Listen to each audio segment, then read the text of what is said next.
বীরভূমের দাপুটে তৃণমূল নেতা অনুব্রত মণ্ডলের বিরুদ্ধে এবার থানায় অভিযোগ দায়ের। শুধু অনুব্রত মণ্ডল নয়, পাশাপাশি এই ঘটনায় অভিযোগের তালিকায় রয়েছেন মামুন শেখ সহ মোট 13 জন। শান্তিনিকেতন থানায় লিখিত অভিযোগ দায়ের করেছেন ইট ব্যবসায়ী শুভেন্দু মণ্ডল। কেন তিনি হঠাৎ করে অনুব্রত মণ্ডল, মামুন শেখ সহ 13 জনের বিরুদ্ধে শান্তিনিকেতন থানায় লিখিত অভিযোগ দায়ের করলেন?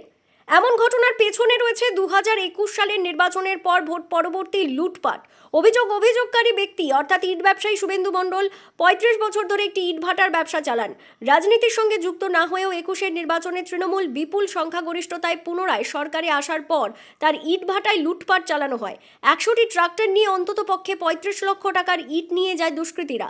আর এই সমস্ত ঘটনা ঘটে অনুব্রত মণ্ডলের ইন্ধনে, মামুন শেখের নেতৃত্বে। 2021 সালে ভোট পরবর্তী হিংসায় আমি আক্রান্ত হই। আর আমার একটা ভাটা আছে, সেটা কঙ্কালী অঞ্চলে পাথরঘাটা গ্রামে। সেই ভাটা আমার দীর্ঘদিনকার 35 বছরকার ভাটা। ওখানে আমার 35 বছর ওপর ব্যবসা করছি। কোনোদিন আমার এই ধরনের আক্রমণ হয়নি। আমাকে বিভিন্ন সময় বিভিন্নভাবে ওরা আর্থিক তোলার দাবি করতো, আমি সেগুলো নাকচ করাতে 21 সালে ভোটের পরবর্তী আমাকে আক্রমণ করে। ভাটার মধ্যেই আমার স্টাফদেরও মারধর করে, বন্দুক দেখিয়ে এবং এ করে। আমি তো নিজের জীবন নিয়ে বেরিয়ে চলে আসি। ওখানে স্টাফদের মারধর করে এবং শতাধিক ট্রাক্টর, ওই এলাকায় যত ট্রাক্টর ছিল সমস্ত ট্রাক্টরদের মালিকদেরকে হুমকি দেখিয়ে জোর করে সমস্ত ভাটা থেকে প্রায় 100-র ওপর ট্রাক্টর ভাটাতে ইট লুট করে। কারা করেছিল এটা? সেটা করেছিল আমাদের তৎকালীন যে জেলা সভাপতি ছিল, আমাদের জেলার সভাপতি অনুব্রত মণ্ডল, তৃণমূল পার্টির অনুব্রত মণ্ডল ছিল মেন কালপিট। ওই আমাকে বিভিন্ন সময় হুমকি দেখাতো। পরবর্তীকালে মামুন শেখকে দিয়ে আরও অনেক ছিল, 13 জন মোটামুটি আমি আসামির নাম কালেক্ট করে দিয়েছি। কারণ সেই সময় আমি কোনো রকম সহযোগিতা পাই নাই। পুলিশকে তখন অনলাইনে সমস্ত অ্যাপ্লিকেশন করেছিলাম, কোনো রকম কোনো হেল্প পাইনি। এখন ইদানিং আমাদের মুখ্যমন্ত্রীর বক্তব্যের পর আমরা থানাতে এফআইআর করেছি। এখন দেখা যাক কতদূর কী হয়। আমরা সেই আশা বসেছিলাম। আমরা ক্ষতিপূরণের দাবি করেছি। আমার 30 লক্ষ টাকার মতন মাল লুট হয়েছে। এই 30 লক্ষ টাকা আমি আইনত যাতে ফেরত পাই, তার জন্য আমি থানাতে এফআইআর করেছি। এখন প্রশ্ন জাগতে পারে, 2021 সালের ঘটনার পর কেন ওই ইট ব্যবসায়ী চুপচাপ ছিলেন? ওই ইট ব্যবসায়ী মোটেই চুপচাপ ছিলেন না। তিনি সেই সময় শান্তিনিকেতন থানায় অভিযোগ দায়ের করেছিলেন, কিন্তু কোনো সুবিচার পাননি। শুধু তাই নয়, পরবর্তীতে তিনি তৎকালীন জেলাশাসক, পুলিশ সুপার এবং বোলপুর মহকুমার প্রশাসনিক আধিকারিকদের ইমেইলে মারফত অভিযোগ জানালেও সুবিচার পাননি। সম্প্রতি রাজ্যে বিজেপি সরকার গঠনের পর বিভিন্ন জায়গায় পুরাতন মামলা দায়ের হচ্ছে। আর সেই সকল বিষয় দেখেই ওই ইট ব্যবসায়ী তার তৎকালীন ক্ষতিপূরণ এবং দোষীদের উপযুক্ত শাস্তির দাবিতে পুনরায় 30 মে শান্তিনিকেতন থানায় একটি লিখিত অভিযোগ দায়ের করেছেন।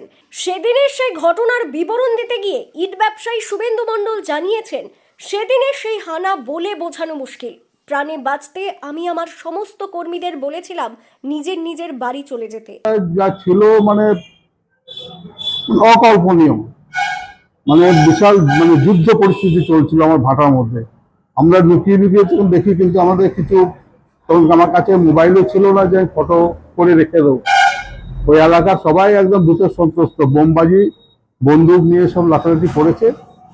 আমাদের স্টাফদের আমি সঙ্গে সঙ্গে বললাম, তোরা পালিয়ে যা করছে করতে দে। নিজেদের জীবন হাতে করে নিয়ে আমরা নদী পার হয়ে বেরিয়ে পালিয়ে আসি। বিষয়টা হচ্ছে যে এই যে লুটপাট যখন চলছিল, মামুন শেখ তখন ছিল ঘটনা? হ্যাঁ, মামুন শেখ ছিল। মামুন শেখ তো মেন, মামুন শেখই মেন নেতৃত্ব দিচ্ছিল ভাটার মধ্যে এসে।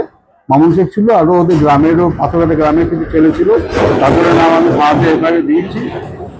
প্লাস পাশাপাশি গ্রামেরও ছিল অনেক, তাদেরও নাম দেওয়া হয়েছে। আমার মোট 13 জন মোটামুটি যে নাম পেয়েছি, 13 জনের নাম আমি দিয়েছি।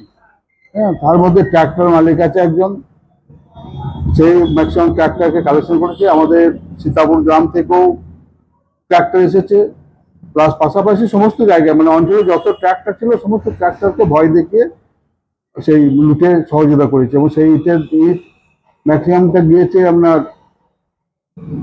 পেস্টোর বাগানবাড়ি আছে এখানে, হসপিটালের অপোজিটে, ওখানে প্রচুর ইট ওখানে নিয়েছে। তারপরে বিভিন্ন যে যা পেরেছে ইট নিয়ে গিয়েছে। প্লাস আপনার যেটা শোনা কথা, আমি নিজের চোখে দেখিনি, এখানে একটা হসপিটাল নাকি হয়েছে, প্রাইভেট হসপিটাল, সেখানেও ইট দিয়েছে। অনুব্রত মণ্ডলের বিরুদ্ধে অভিযোগ কেন? অনুব্রত মণ্ডলই নেতৃত্ব দিয়েছে এটা। কারণ সেই টাইমে ও মানে এর আগে আমাকে বহুভাবে বিভিন্ন এতে আমাকে পয়সার ডিমান্ড করেছে, আমি সেগুলো মেনে নিইনি, যে কারণে ও আমার উপর একটা হিংসা ছিল এবং সেইভাবেই সে তার হিংসা চারিতার্থ করেছে। এবং ওই ভোট পরবর্তী আমি ডাইরেক্ট রাজনীতির মধ্যে জড়িত ছিল না, তবুও আমি বিজেপির সমর্থক ছিলাম, সেই হিসাবেই আমার উপর আক্রমণটা হয়। 2021 সালে আমি অভিযোগ জানিয়েছিলেন? 21 সালে আমি অনলাইন তখন থানাতে কোনো অভিযোগ নেয়নি, গিয়েছি, মানে ফিরে আসতে হয়েছে মুখ মাথা নত করে। তারপরে অনলাইনে আমি ডিএম, এসপি, এসডিপিও বোলপুর, তৎকালীন জেনারেল ছিলেন, তাদেরকে আমি অনলাইনে সমস্ত চিঠি করেছি, তারও কোনো রেসপন্স আমরা আজ পর্যন্ত পাইনি। সুবিচার পাননি? না, কোনো সুবিচার পাইনি। ইদানিং আবার নতুন করে এফআইআর করা হয়েছে, দেখা যাক কি করে আইনে। এ ঘটনার পর এবার অনুব্রত মণ্ডলের চাপ বাড়বে বলেই মনে করা হচ্ছে রাজনৈতিক মহলের তরফে। দেখার বিষয় পুলিশ এখন কী ব্যবস্থা নেয়।